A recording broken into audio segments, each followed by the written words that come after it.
përmbyt në atë parë feje. Durrësi u përmbyt sepse... Duke pasur 2 hidrovore. Po s'kan lidhje me hidrovorët. Po me kë ka lidhje? Por hidrovorët nuk kanë bëjt me Durrësin, më burr. S'po ngatrojnë, hidrovorët nuk kanë bëjt me Durrësin. Ujërat e Durrësit derdhen nëpërmjet 3 kolektorëve në det.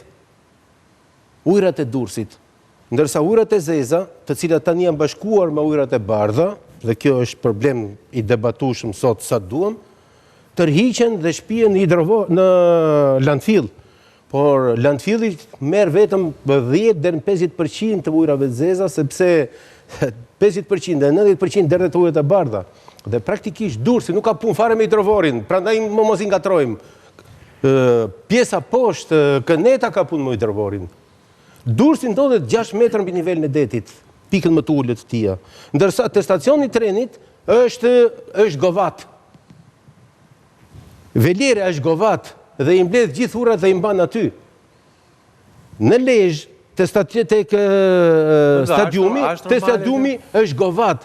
Dhe kjo situatë e govatës... Në pamjet e velierës në ndihmon regjia për treguar këtë govatën që u krijua. Govat, pra, po ti mos shko atje, shko te stacioni i trenit. Si ka mundësi? Te stacioni i trenit, sepse Veliera si bëhen këto projekte kështu? Nuk intrigon ndonjë gjë, ndërsa atje tek stacioni i trenit, në hyrje të Durrësit, ajo bllokon gjithë Durrësin. Dhe ajo që në 2002-shin, në 2006-shin jam marrur posaçërisht me atë punë për ta zgjidhur atë problem. Dhe vazhdoi të mbetet dhe historikisht është mbetur ajo. Dhe po ta shikosh, ajo është pika. Në 2006-shin ka qenë një projekt në Durrës për të bërë këtë sistemin, i cili unë e denoncova si vjedhje për të vërtetës. Por më nuk po i futem kësaj pjese. Pra kush është Durrësi tani që ta ndajmë Durrësin nga Këneta? Nuk ka të bëj Durrësi me hidrovoret, fare. Ka të bëj me faktin që tash Durrësi është rritur si qytet. Kapaciteti tubacioneve të tija tashme ka kaluar më standardin dhe nuk e mbajnë më dot, nuk ka të bëj as me pusetat. As me pusetat ku të bëj, sepse u hapën pusetat, ato që pretendojnë, që edhe pse janë me pakicë u hapën. Problemi është që kapaciteti përçuesi tyre është dhe në Durrës, bashkimi ujërat e zeza me ujërat e bardha ka sjellë edhe një faktor tjetër, që është faktori i parë pastaj. Që ujërat e bardha, ato që bëjnë shkarkimin e shirave, duhet thënë, janë të bllokuar nga ndotjet organike që kanë patur ujërat e zeza. Tani dëgjoj shpesh që thonë pse nuk zhbllokohen. Nuk zhbllokohen. Se nuk mund të futet njëri në tub 80 që të bëj pastrim në ujërat e zeza, se të futet njëri në asnjë vend botës nuk bëhet gjë tillë. Fakti është që këto janë një gjë tillë. Dhe çka ndodh tani? Dhe çfarë ndodh, si zgjidhet kjo? Dhe çfarë ndodhi? Prurje parë i njomi këto, por njëkohësisht do u bllokua. Ndodhi shpëlarja, por kur ka ndodhur shpëlarja u bë përmbytja. Si zgjidhet tani? Durrësi është qyteti i jon i cili po paraqit probleme për shkak të pozicionit të vet, për atë lartësisë, marrëdhënies me detin e tjera. Kërkon një vlerësim radikal të sistemit. Aty ka një qytet që është ndërtuar buz derdhet. Ka për tani po them, jo vetëm kaq. Do zgjidhje radikale pra. Pra kërkon zgjidhje radikale. Dhe zgjidhje radikale në Durrës për mua është absolutisht e vështirë. Sepse do thuash ti? Qytet më të paurbanizuar se Durrësi me ndërhyrjet që janë bërë në 30 vjeç nuk gjen më tani. Qoftë do futesh në Durrës, nuk di ku të shkosh përveç se 3 arterieve kryesore, se po futen lagje mbeten për lagje. Dhe nëse ti do të bësh sistem kanalizimesh, duhet të bësh pronësime të tmerrshme. Dhe ky është problemi që tashmë ne do ta paguajmë atë lirinë tonë urbane. Ajo liria jonë urbane tani po jep efektet. Ajo liria urbane do t'i jap operator, janë 13 do t'ja bëjmë Kënetës, se heqim dorë nga kjo. Shkojmë te Këneta, çfarë do t'i bëjmë Kënetës? Se aty është do i gjesh zgjidhja e saj Kënetës. Atëherë unë thash këtë gjë. Ne faktori njeri dhe mënyra se si operojmë ne, ky është problematike.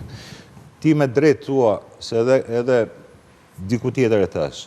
Ne Këneta, domethënë që është legalizuar. Çu ke fjala Kënet? Po pra. Ti tregoj që është e ka caktuar populli që aty nuk ishte me kusht teknik që nuk ndërtoheshin nuk ndërtoheshin me kusht teknik që lejonte njëri. Se i ke bë pronë ato, i ke bë pronë. Po kuptoj. Unë e kam thënë që në 2009 që është ligj kriminal legalizimi. Edhe këta të tjerë që erdhën për shtet që e vazhdon. Për efekt elektoral ti ke hapur një grop e cilën do ta paguash për shumë kohë. Ky është një problem i cili jo vetëm në Durrës, por edhe në qytete tjera, ku ka ndërtuar në mënyrë të paligjshme dhe që Dhe më pas ti ja ke legalizuar. Dhe ja ke legalizuar, dhe që në fundit ti je i detyruar për që bëhet tamam funksionale, do një infrastrukturë super për të mos u përmbytur, për të shuar problematikat e tjera, për ta bërë të banueshme normale, si që i takon një qyteti normal. Kështu që ky është një element i cili ne kemi të trashëguar. Megjithatë unë po them që se ti po më thua domethënë është kjo apo s'është kjo. Faktikisht ne po mbytemi me i gjistuj më pritet. Ky është problemi. Dhe unë nuk shikoj se u bë politik këtu, domethënë shpallin emergjencë civile. Nuk është mund të bëhet emergjencë civile për fatkeqësi natyrore me këto parametra kushtes në cilat jemi. Dakord, po vetëm unë pyetja ime është tjetër. Që këtu fillon politika. Jo, dakord. Ja, dakord, jam dakord me ty. Sepse jam dakord.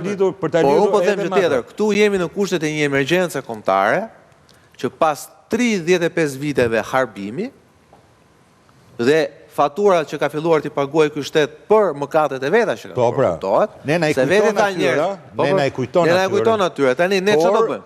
Fakti ne do rrim presëm dhe do të themi do ta pranojmë si normalitet. Është dhënë zgjidhja Koli. Ç'ia është zgjidhja?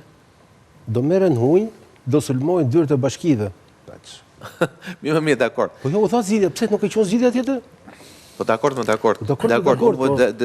Për te sarkazmës, tu ka ardhur momenti që Akademia e Shkencave, që inxhinierët, që institutet, që studiuesit, që qeveria, Koli, më fal jam detyruar kapacitetet intelektuale të opozitës, që të tulen të primë si të japim si dhe muhabetit, se nuk ka rëndësi që qeveria do vi, çdo qeveri do përballë. Më fal vetëm një ndryrë shumë të shkurtër. Po. Ballafaqojmë me një situatë që do ta paguajmë. Po e paguajmë. Po. Do e paguash më keq, mos u bëjmë, do ta paguash më keq. Pse them një gjë të tillë? E pati që bë për të shpronsuar 170 ndërtime në Unazën e Tiranës. Ajo është situata sot. Pra ne nuk jemi në kushtet e një përgjegjësie që gjithë së bashku ta zgjidhim problemin, po jemi në kushtet guxot më prekësh ti të zgjidhësh problemin. Dikush duhet ta marrë sa ti më. Po do ta marr, por si do ta marrë zotëri. Edhe me kosto elektorale. Edhe me kosto elektorale. Po s'është çështje kosto elektorale. Edhe nuk është çështje kosto elektorale. Për një vit të tërë ty të bllokoj tjetri për 100 shtëpi zotëri. E di ç'do thotë të bësh urbanizimin e Kënetës. Do besoj ke qenë dakord me mua. Unë kam thënë që në 2008 akt më kriminal se ligji i legalizimeve në këtë vend nuk ka. Erdhën tjerë në 2013 dhe e vazhduan në një mënyrë. Bile tha ta bëjmë dhe falas. Akt kriminal. Ti të legalizosh 13 shtëpia në shtratin e Lumit, është akt kriminal. Si mund ndërtosh në shtratin e Lumit? Ty duhet të marrësh dhe ti shemësh ato shtëpia. Ti ndajmë çik gjëra se po. Dhe ti thuash ti japësh alternativë tjetër atyre banorëve. Po i ngatron çik. Ka legalizim, urbanizim, ka urbanizim, legalizim. Janë dy koncepte shumë larg njëra tjetrës. Tash dalim të ajo që i thash Po është urbanizim, legalizimi dhe legalizim, urbanizimi janë shumë larg njëra tjetrës, ë? Nuk e di ben, unë di që këtu është bërë një mishmash kaq i madh. Dhe ne duhet të rrimë në atë kompromis. Si do ta zgjidhim? S'ka kompromis. Se po bërë kompromis futesh politik dhe bën zgjidhje elektorale. Politika do zgjidh këtë më, se kush do ta zgjidh? Po bën zgjidhje elektorale. Problem teknik thua ti? Dikush duhet ta marrë vendimin dhe thotë, "Domo do ta rregulloj këtë gjën, pavarësisht se mund të kem kosto elektorale." Sepse kështu nuk shtyhet, po Fatjo. Më kanë mërzon më pak kohë, kështu që më duhet të pak më si që të balancojmë kohën. Kur tham që janë problemet e keq menaxhimit dhe dora e njeriut, kjo po është evident sepse pavarësisht si e nisëm, erdhëm prapë në të njëjtin konkluzion që është bërë gabim dhe po vazhdojmë të bëjmë gabim. Kur them për qytetet që nuk është punuar me vizion, në këto 35 vjet ka munguar vizioni. Pavarësisht nga partia A apo nga partia B, drejtimi i bashkive është parë si një mandat 4 vjeçar. Nuk është parë si 4 vjeçari i 4 vjeçarëve për të parë çfarë do bënin në 2030-ën, dhe tani po them çfarë do bëjmë në 2050-ën. Për shembull, Tirana po ngrihet vertikalisht, po dhe Durrësi po ngrihet, dhe qytetet e tjera po ngrihen. Ne kemi të njëjtat tubacione. Aty shkojnë. Ujërat e shiut dhe ujërat e shkarkimeve, ai grushti hidraulik që krijohet, me që të dy kemi formim inxhinierik. Goditja e grushtit hidraulik do të krijojë probleme se nuk të lejon ty rrjedhën e ujit. Ajo që ndodh me lumin, ajo që ndodh me ato. Dhe kjo nesër do ta rihapim qytetin. Do ta rihapim Tiranën, do ta rihapim Durrësin e tjerë. Shikoj Roma për shembull apo Londra, vetëm shik apo jo. Po si e kanë zgjidhur problemin e shiut? Pse nuk kanë probleme, nuk po themi në rastet e tornadove, po flasim në normalitet. Atëherë, në këtë moment, ne nuk kemi parashikuar mënyrën e menaxhimit të ujrave dhe infrastrukturës. Po janë ato portat e Londrës, portat e Tamizit në hyrjen lindore të Londrës që e mbajnë qytetin mbi ujë. Se po ta lesh Tamizën dhe Tamizi e mbyt Londrën. Pra pas ka zgjedhje. Patjetër që ka zgjedhje. E këtu po flas edhe unë për këtë gjë. Si ka zgjedhje. Pra, nëse ne ngrihemi vertikalisht dhe mbajmë po të njëjtat tubacione, i nisëm me 30, i shkojmë bëjmë 50, pastaj bëjmë tender tjetër e bëjmë 100. Jo, po si e ka zgjedhur Roma, që në kohën e Romakëve i ka ato akueduktët. Pra 2000 vjet kanë kaluar dhe ka zgjidhur një problem, ose kanë pasur më shumë vizion. Edhe rruga Kavajës kur bë ka qenë me qerrë, kishte më shumë vizion ato vite. Pra ne po flasim për një vizion dhe mungesa e vizionit sjell pikërisht këtë gjë. Që ai që është në bashki nuk e shan dot, nuk e ngacmon dot, nuk e kritikon dot se për herë kritikon partinë. Jo, më nuk do kritikojmë partinë. Do kritikojmë problematikat, sepse këto problematika i ndjejmë të gjithë ne bashkë. Dhe nëse ne do të investojmë sot për dimrin që vjen, sigurisht që nuk mund të jetë brenda një dimri të zgjidhen probleme, se këto janë afatgjata, paramon duhet filloj zgjidhja dhe duhet ketë një strategji kombëtare, jo thjesht politike të forcës rradhës, po një strategji kombëtare që të zgjidhin pikërisht këto problematika. Si për menaxhimin e qyteteve, ashtu edhe për menaxhimin e ujrave apo të zjarreve. Sepse kosto që ne paguajmë është shumë herë më e madhe se kur këto para mund të shkuar për të bërë një polici më të mirë, për të bërë një ushtrim më të mirë, për të bërë një forcë të emergjencave më të mirë, ore për të paguar edhe sa pensione më shumë.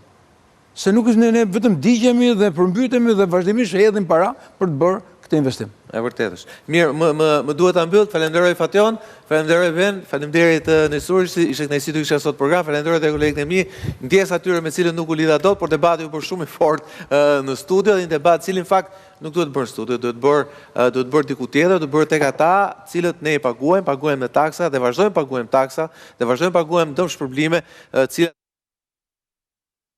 e një shteti i cili për fat keq, duhet thënë, ka munguar prej më shumë